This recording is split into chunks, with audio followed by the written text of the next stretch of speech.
Morning light. Leviticus chapter 26. Sevenfold warnings, part 2.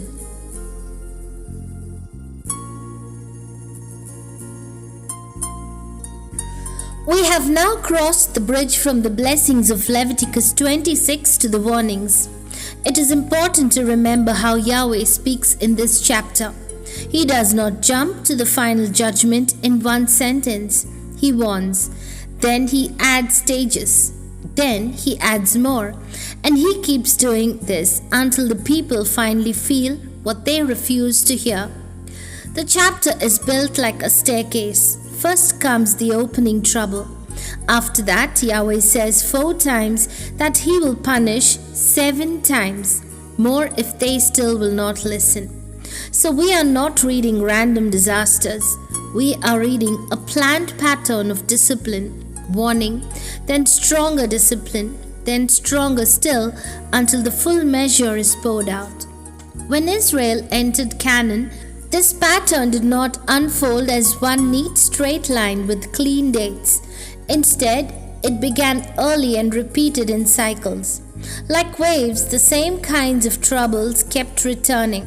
But over the centuries, the waves grew higher and the consequences grew heavier until the great exiles under Assyria and Babylon. This is why Leviticus 26 is a prophecy when we read Israel's history.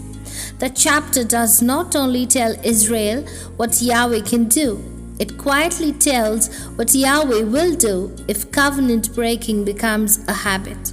The first stage is what we may call the opening trouble. Yahweh warns of sudden terror, sickness, burning fever, empty labor, enemies eating the harvest, defeat, and fear even when no one is chasing. When we open the book of Judges, we see this stage almost immediately. After Joshua's generation, the people begin to forget Yahweh, and they turn to the gods of the land. Then enemies rise up. Israel is oppressed. The people cry out. Yahweh sends a deliverer. Peace returns for a time, and then the cycle repeats again. This is the very rhythm of Judges. The oppressions named in Judges by foreign kings and nearby nations match the language of Leviticus 26. Being ruled over, being struck down, losing peace, losing security. Yahweh's first stage begins soon after settlement, and it becomes a repeated pattern because the root problem, idolatry and covenant contempt, keeps returning. This first stage is also meant to teach something about Yahweh's heart. He does not begin with exile. He begins with warnings that are painful but still merciful. They are meant to wake the conscious. In this stage, Yahweh is still giving space for repentance. The troubles are loud enough to get attention, but not yet the last blow. This helps us understand a key truth. Discipline is not hatred. It is Yahweh's way of calling his people back before the cliff edge is reached. The same thought is later spoken plainly. Whom Yahweh loves, he corrects. Then comes the next step. The first time Yahweh says, I will punish you 7 times more. Here the discipline turns towards the land itself. God speaks of breaking pride, making the sky like iron and the earth like bronze, and making labor empty, because the land will not yield and the trees will not bear fruit. This picture fits drought, famine, and shutting of heaven. Again, we begin to see hints of this early. Even during the Judges period, scripture records famine in the land. As Israel's history continues, these closed sky judgments become more visible in the time of the kings, especially when the nation embraces Baal worship, a religion that claimed power over rain and fertility. In the days of Ahab, for example, Yahweh's prophet Elijah announces drought, and the land learns that Baal cannot open the skies. Why does God move to drought and famine as a 7 times discipline? Because the land was the place of promise. The crops, the rain, the fruit trees, And the harvest seasons were part of covenant blessing. When Yahweh begins to touch the land, He is pressing Israel where they live every day, where they eat every day, where they feel their weakness every day.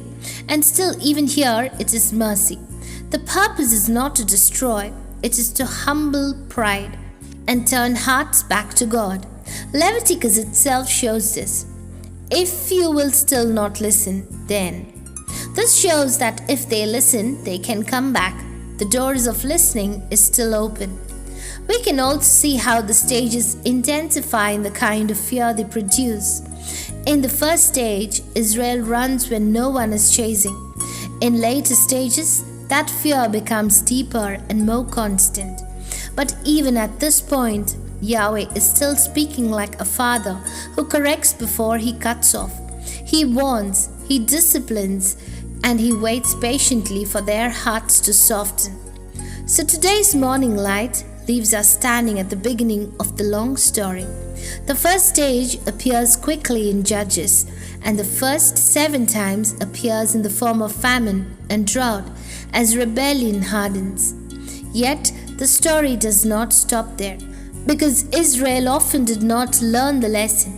When God's voice is ignored, the next stages arrive, and the discipline moves from hardship to national breaking. In the next part, we can trace how the later 7 times steps becomes clearer. Wildness in the land, siege and plague, and finally exile, scattering, and the land resting without its people, until Yahweh also speaks His final mercy. Yet I will remember my covenant. Prayer. O God, we thank you for your holy word that warns us before discipline becomes heavy. Help us to listen quickly and obey humbly, so our hearts do not grow proud or hard. Give us your spirit to see our sins clearly and to turn back to you with a willing mind. Teach us to trust your correction, knowing it comes from love and not from rejection. We praise you for your patience and mercy, and we ask this in the name of our Lord Jesus Christ. Amen.